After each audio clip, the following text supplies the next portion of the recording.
पण ढवळे माझ्या नवऱ्याकडे असं वाकड्या तिकडे नजरेने बघा तुला अशी जरा सुद्धा लाज नाही वाटत का ग? हा ए टवळे तुझ्या नवऱ्याकडे बघायला त्याला काही सोनं लागलंय का? तोच बघा तो सारखा मायकडे टक्का मक्का. ए बाई माझ्या नवऱ्याला काय बोलायचं नाही बरं का. माझ्या नवऱ्याने आजपर्यंत कोणत्या बाईकडे असं वाकड्या नजरेने पाहिलं नाही. त्याच्यामुळे माझ्या नवऱ्याला काय बोलली ना उभा चिरीन तुला इथं. उभा चिरीन म्हणी माझ्या हाताला काय मेहंदी लागली का? तो नवरा किती भोळा आणि किती सरळ आहे ना मलाच नाही अख्ख्या महाराष्ट्राला माहितीये. एक मिनिट.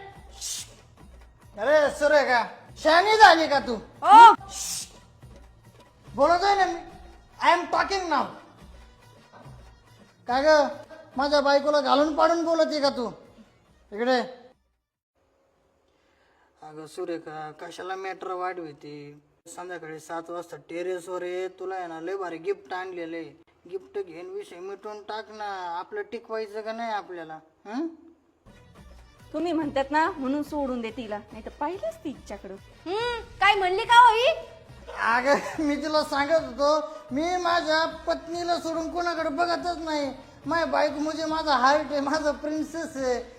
ऐकाय गेली काय ना सुरेखा रात्री 7 वाजता टेरेसवर दिसू नको.